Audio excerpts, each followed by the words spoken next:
नांदणीच्या जैन मठातील महादेवी हत्तीनीला पुनर्वसनासंदर्भात सर्वोच्च न्यायालयात निर्णयानंतर संबंधित यंत्रणांनी तिला वनतारामध्ये पाठवल्यानंतर जनक्षोभ उसळलाय। या संदर्भात प्रतिक्रिया देताना राष्ट्रवादी काँग्रेस शरदचंद्र पवार पक्षाचे नेते आमदार जयंत पाटील यांनी सरकारनंच महादेवीबद्दल सकारात्मक भूमिका घ्यायला हवी असं सांगितलंय। नांदणीला महाराजांची दर्शन घेतलं, भेट घेतली। या मठाची नांदणीची शेकडो 700 वर्षापासूनची परंपरा ही खंडित करण्याचं काम कायद्याच्या माध्यमातून आज झालेलं दिसतंय। खरं तर सरकारने या मठाच्या बाजूने आणि हत्ती इथं राहावा या बाजूने स्पष्टपणाने भूमिका घेणं आवश्यक आहे।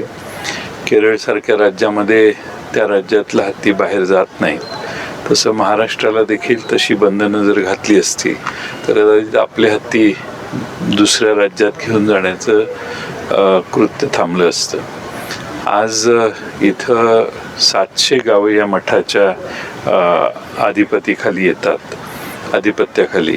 आणि या 700 गावातच नाही तर संपूर्ण महाराष्ट्रात जे या परंपरेला जाणतात ते सगळे आज नाराज आहेत। सरकारने याच्यात सकारात्मक भूमिका जशी नागपंचमीला शिराळ्यात घेणे तीच भूमिका घेऊन सकारात्मक भूमिका जर घेतली असती सरकारने तर हा प्रसंग टळला असता असं मला वाटतं। आज सुप्रीम कोर्टाच्या पर्यंत जाऊन देखील यश आलेलं नाही। कोर्टाने निकाल दिला म्हणून या भागातली लोक न्याय आणि कायदा मानणारी लोक आहेत, शांतताप्रिय आहेत, म्हणून इथून हत्ती त्यांनी जाऊन दिला। इथल्या जनतेच्या मनात इथला हत्ती जाणार नाही याची काळजी घ्यावी असाच आहे। आणि या भागातले लोकप्रतिनिधी, या भागातले सर्वच समाज, एका समाजाचा हा प्रश्न नाही आहे, ह्या जिव्हाळ्याची भावना त्या हत्तीबद्दल नांदणीच्या मठाधिपतींची आणि सर्वांचीच आहे आणि ही भावना साठी हा लढा अधिक तीव्र भविष्यकाळात होईल असं मला वाटतं आणि सरकारने देखील याच्यात सकारात्मक दृष्टिकोन ठेवणं आवश्यक आहे। आणि सुप्रीम कोर्टाकडून न्याय मिळाला नसेल तरी ही अशी परिस्थिती आहे ज्यामध्ये राष्ट्रपतींनी देखील इंटरव्हेन्शन केलं तर या बाबतीत वेगळा न्याय होऊ शकतो असं मला वाटतंय।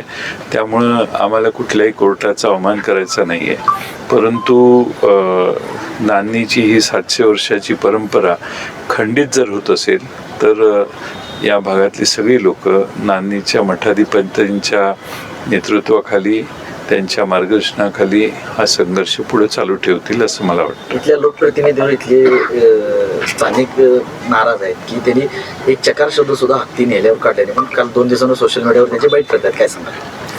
मी अशी अपेक्षा करत होतो की नागपंचमीचा निर्णय जसा झालेला आहे तसाच हा निर्णय होईल आणि तशी माझी अपेक्षा होती, पण जेव्हा हत्तीच घेऊन गेले हे कळलं मला, त्यामुळं मी मुद्दामून इथं आलो। खरं म्हणजे आपण सगळ्या लोकप्रतिनिधींनी या भागातल्या ज्या भावना आहेत त्याचा आदर केला पाहिजे आणि लोकांच्या बाजूने राहून यामध्ये संघर्ष करावा लागला तर तो संघर्ष केला पाहिजे।